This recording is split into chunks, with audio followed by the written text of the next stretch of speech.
સમાચારની તો અમરેલીના જાફરાબાદના દરિયામાંથી માછીમારો બોટ સાથે પાછા ફર્યા છે। જાફરાબાદના દરિયામાં ભારે પવન અને કરંટના કારણે બોટો વતન પરત ફરી છે।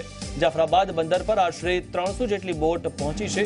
મધ્ય દરિયામાં અતિ ભારે પવન અને કરંટના કારણે માછીમારો માછીમારી કરી શકે તેમ ન હોવાથી બોટ લઈને પરત ફર્યા છે। પવનની ગતિ અચાનક વધતા માછીમારોએ તાત્કાલિક પરત ફરવાનો નિર્ણય કર્યો છે। તો 300 જેટલી બોટો પરત ફરી છે અને દરિયામાં જે પ્રકારનો કરંટ જોવા મળી રહ્યો છે તેના કારણે તેઓ માછીમારી કરી શકતા નથી, જેના કારણે જાફરાબાદ બંદર પર 300 થી વધુ બોટો પરત ફરી છે અને દરિયામાં અતિ ભારે પવન અને કરંટ છે, જેના કારણે મુશ્કેલી અનુભવાઈ રહી છે। આ વિશે વધુ માહિતી મેળવી અમારા સંવાદદાતા કેતન પાસેથી। કેતન, જણાવશો વધુ વિગત છે આ વિશે?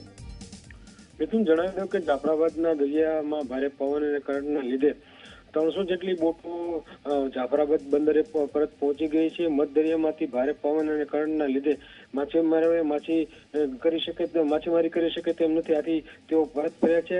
બોટ એસોસિએશન દ્વારા જે 400 જેટલી બોટો હજી મધ્ય દરિયામાં છે તેમને પણ પરત ફરવાની સૂચના આપી દીધી છે।